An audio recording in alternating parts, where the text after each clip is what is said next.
I went through a couple of quotes. One was from Valerie Hunt's book, The Infinite Mind, which is the display quote for the 6th chapter of Spiritual Solution. She said, "But I do not believe that man can perceive his godlike qualities until his field reaches higher and higher vibrations and attains a greater degree of coherency. No matter how hard we may try to receive spiritual guidance, we cannot until our fields are attuned to that vibrational system called God." Let me share that with you again. "But I do not believe that man can perceive his godlike qualities until his field reaches higher and higher vibrations and attains a greater degree of coherency. So that you can sit there in anger and in fear and in shame and all of the reactions in your life that compute to make you weak, and that will make sense shortly. And you can never come to know God according to the mind field theory that Dr. Hunt espouses and talks about, and according to a spiritual solution to every problem.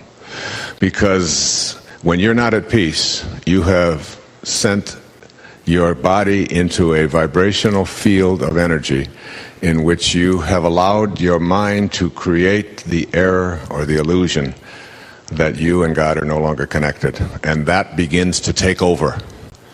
And as hard as you may try, and no matter what you may do, until you can raise the frequency at which you vibrate, until you can raise the energy level at which you experience life, and move out of the lower and slower frequencies and into the higher frequencies, you will not be able to access and negotiate the presence of a spiritual solution to your problems. You see, the intellect has trouble with this, because the intellect is the mind and the mind is the ego. If you ask most people, where is your center? Where are you centered? They will point to their head. Where do you originate from? Where is your source? Where is your ability to think and to process? They will point to their head, and they will say, it's in my brain. My brain is what makes me be able to think and be able to understand concepts and so on. If you ask a spiritual being, where is your source? Where is your center? What is it that gives you the ability to understand these great miraculous things? They will point to their heart. And so, heart consciousness is very different than head consciousness.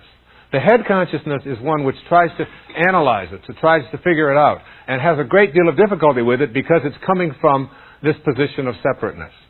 The heart is your intuition.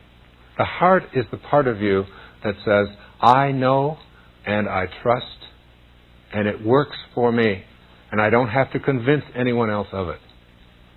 And once you have this, even prayer becomes not like, most people think of prayer as like, God is like this huge vending machine in the sky, all right? And I put in my tokens, and I behave in a certain way, and certain things are going to come to me. But there's an authentic kind of prayer that is very different than this. And this kind of prayer is one in which your prayer is in communion with God rather than separation from. I turn it over to this higher part, but it's not something that I'm ever separate from. That's trust. That kind of trust, in combination with knowing that you're no longer afraid of being God. Know ye that ye are gods. And I am in you, and you are in me, and I am in the Father, and the Father is in me. It's like this is something that we are being taught, and yet we have been conditioned almost to subscribe to another idea which says that I am not trustworthy, I am separate from, I can't do those things. That has to be transcended. You have to understand that in terms of people using it to give fear to you. And our greatest fear is the fear that we're going to be alone, that we're going to be abandoned. But this universal intelligence that is everywhere, this divine intelligence that is universal, that is in all things, how can it abandon us? Wherever we go, it's there. When you trust in that and know it without any doubt, you begin to see it everywhere. You see it in the flowers. You see it in the sunsets. You see it in your babies and in your mother-in-law. You see it in all places. And what you're doing when you see it is you're recognizing that I am worthy, and I am important, and I am significant.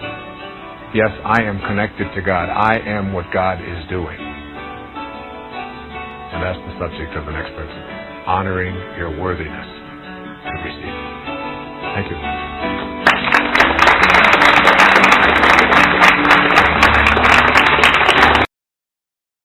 Blaise Pascal, the very famous French philosopher and scientist, 17th century.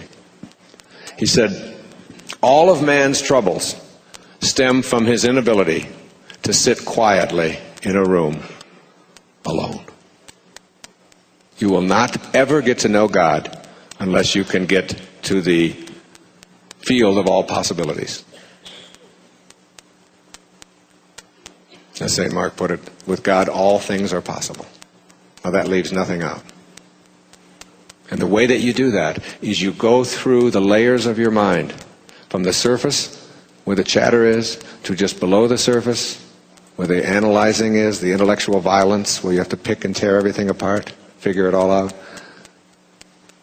Lower to synthesis, where you see how all things are brought and held together.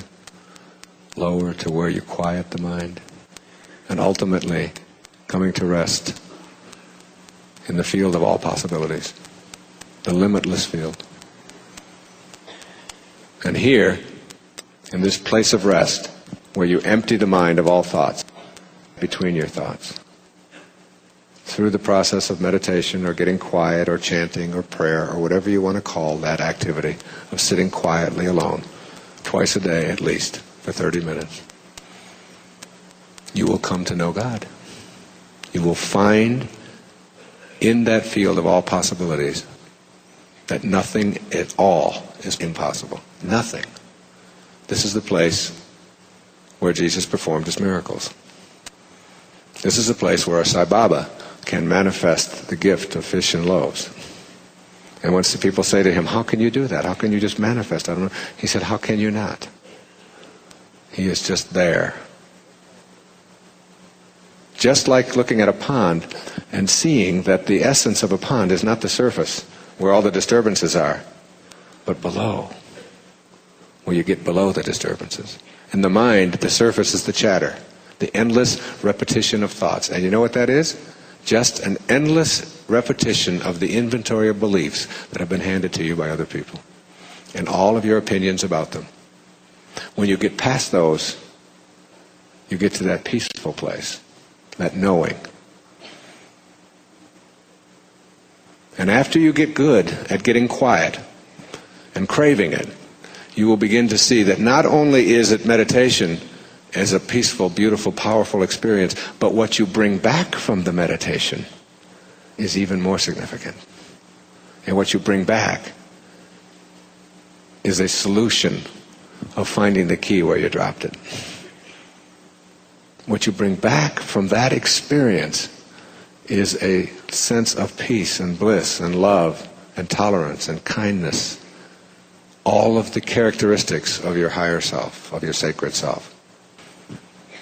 As you tame your ego, you no longer have the possibility of being offended. You have made the decision to be free. And being able to work on those, one moment, one present moment at a time, will bring you to an understanding of what Robert Frost said in his poetry. He said, we all sit around in a ring and suppose, while the secret sits in the center and knows. And the secret that sits in the center and knows is really invisible, surrounded by form. In Zen they say it's the space between the bars that holds the tiger. It's the silence between the notes that makes the music. It's not the note, it's the silence between. What allows a vase to be a vase is not the form, it's not the material, it's the space inside. If you hit and break it, the vase, all the material is still there, no vase. You have to have the space surrounded by form. That's who you are, space. Inner, divine, empty, quiet, formless, eternal space, surrounded by a garage where you park your soul. In Sailing to Byzantium, William Butler Yeats put it this way. He said, "An aged man is but a paltry thing, a tattered coat upon a stick, unless soul clap its hands and sing, and louder sing, for every tatter in its mortal dress." Without that soul, without that divine, silent, empty, invisible, formless, eternal space within us, we're just tattered coats on a stick. Go within. Banish the doubt. Witness it. Get rid of all the labels. And know that you are here for one purpose and one purpose only. To find and serve God. And when you do, you will understand what the Quakers would say at every single Sunday morning service. They said, the service begins when the meeting is over. This meeting is over. Good night. God bless you.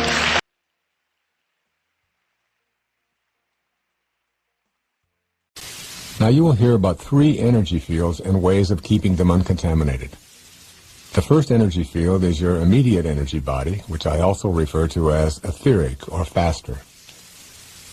From a standing position, extend your arm forward and mentally note the most distant point where your fingers extend. Now imagine your arm extending straight above your head to a point over your body, and then behind you and beneath you as well. You now have an image of a field of energy which continuously surrounds your body. I call this field your fast energy body, which is inseparable from your solid and visible slower energy body.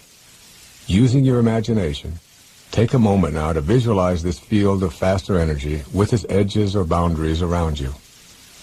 When another person, particularly a stranger, crosses your boundary, you immediately feel as if you've been invaded. You move back instinctively to create a safer distance.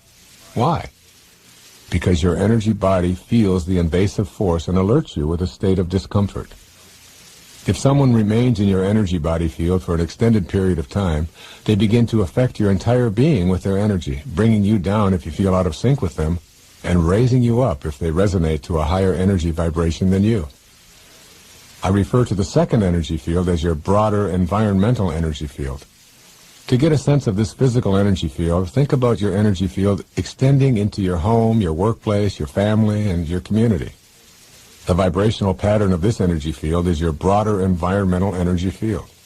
This energy field, in which your solid body walks and talks and sleeps and works and plays, is impacted by the energy frequency of whoever enters it. Now I want you to think of a field of energy so immense that you cannot even create imaginary boundaries for it. I call this the mind field energy. Your thoughts and the thoughts of others interact in your mind field in such a way as to raise or lower your frequency of vibration.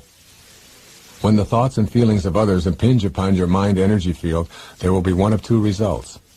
Either your energy field will be increased, as is said to have happened when Buddha and Jesus entered a village. Just their presence in the village and nothing more would raise the consciousness of those around them. Or your energy field will be decreased and consequently become contaminated. The way others think and how they radiate out their thought energy can impact you. But it is not only people who impact your energy fields. Noise levels, air quality, food purity, all touch and affect your fields of energy. What you may not realize is that you play a potent role in keeping your energy fields clean and uncontaminated, and that you also have a salubrious and cleansing effect on the energy field of those around you. Hopefully, you will be motivated to begin implementing a new approach that will clear all of your energy fields and maintain a state of clarity, free of energy patterns that contaminate your life in any way. How do you treat this body, which is the living organism that sends out the waves of electromagnetic energy? What foods do you use to replenish and replace it with? What toxins do you absorb? How much peaceful rest do you provide for it? Do you exercise it regularly? Is your emotional state calm? Do you meditate to bring yourself into harmony with God? Your body must be loved. It is your home and must be cleansed of all junk. Your body is not your enemy. You do not need to get free of your body in order to access spiritual guidance. This perfectly functioning machine called your body knows what is needed, where it is needed, and how to prioritize those needs in times of crisis. You control this marvelously complex instrument that is your home through your thoughts. The second factor that impacts your immediate field of energy is what you allow to impact your body from without. What kinds of people do you allow into your immediate space? When you allow toxic people into your immediate energy field, you will find that your feelings of well-being diminish. You must say goodbye, albeit with unconditional love, to anyone who pollutes your life space with slowed down energy. Or, you must be prepared to stave off the intrusion of lower energy people first by recognizing it and then neutralizing it by radiating stronger energy yourself. The problem with attempting to continually be a neutralizer is that the effort required often exhausts you, and that level of fatigue makes you susceptible to the lower energies. If someone brings anxiety, shame, depression, fear, whining, complaining, apathy, stress, worry, anger, guilt, or any of the multitude of what I call lower energy patterns, they are inviting you to join in their misery and load your life up with the problems that they live with every day. Resolve to remove yourself from any toxicity that threatens the purity of your life space. When you feel yourself being breached, take immediate action. First, by recognizing what is happening, and then moving in counteraction. Consciously send out thoughts of kindness and love. Remove yourself in a conflict-free way from the invading energetic forces. Anyone who you allow to be a regular visitor in your body energy field must come with love, peace, and the higher spiritual energies. The closer you come to being in a dynamic state of grace in your thoughts and refusing to be in the fields of those who are projecting lower energy thoughts, the closer you come to being in God's mind field. That you have within you the power to not only trust in yourself and in this divine wisdom, and also that you are connected to it through being a part of the environment as well as the environment being a part of you, but to also know that there's an energy, there's a force that will be used to bring to you what it is that you seek. So some of the things that you can do to access this force and to begin to have things show up in your life through this energy is when you first wake up in the morning, ask yourself, how did the conditions of my life that I would like to change first come about? How can I facilitate making conscious contact with my unlimited, invisible source of energy? In other words, stop just seeing yourself as someone that is separate from all of the things that have happened in your life, and recognize that there is something that you have been doing to manifest everything that's in your life already. It didn't just happen. Somehow, in some perhaps mysterious way, all that has showed up in your life showed up because of your own inner world and how you connected to it. So just look around and ask yourself, how did this spouse show up? How about these children? How about this furniture that I have? How about this job that I'm in? All of these things, what role did I play in this? Was this just a fortuitous accident of nature, or am I collaborating in some way that I don't quite understand with the forces of nature that bring things to me? And then begin to take some responsibility for it. Secondly, I would explore the possibility that perhaps the reason you believe that life is limiting is because you've assumed limitation to be in your life. If you don't assume there are any limitations in your life, then those limitations begin to go away. And all of the limitations that you experience and see in your world are really that which is in the physical world. There are only limits in the physical plane, in the right-hand side of the room, as I put it. All of the stuff that you see. Yes, there are beginnings and ends to all of that as our senses perceive them. But in fact, that's really not who we are. Who we truly are, that divine being that is in all things is unlimited. And when we can give up our forfeiture of our ability to get into that world, we also give up the world of limitations. Whatever picture you are able to create mentally will assist you in knowing that the creative energy is flowing through you. So work on these pictures that you have and make sure that the inner pictures you have of what it is you would like to have, these visualizations, are working with you rather than against you. When you are able to internally picture yourself cooperating with the divine intelligence, it will cooperate with you.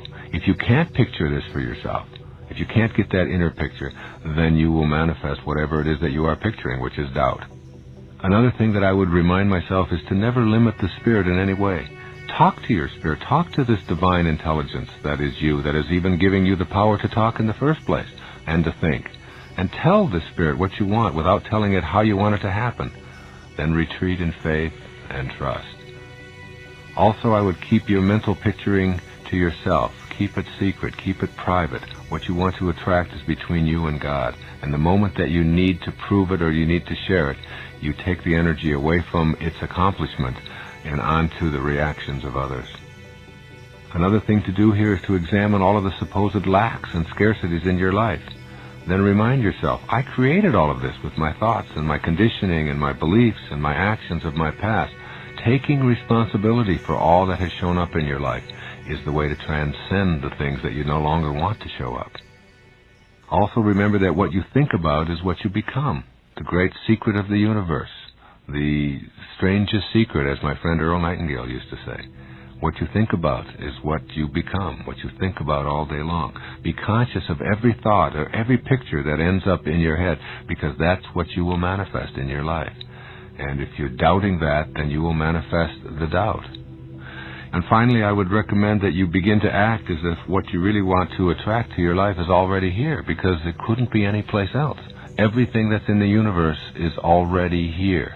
You don't create anything, you just redistribute, and you just attract that which is already here to your life. And so, if you are acting as if what you want is already here, if you're thinking you'd like to have health, then you start thinking that I'm healthy. If you think that you'd like to have a divine soulmate show up in your life, you act as if that person is there. And you begin to have conversations with that person and expect that person to show up. If you have inner views about attracting prosperity for yourself, then you begin to act prosperous. You go to places where people who live prosperously are hanging out. You walk around car dealerships that reflect this kind of consciousness. You always act as if what you want is already here. It just hasn't aligned yet with your intention. And that's what manifesting is, the alignment of your intention with divine purpose.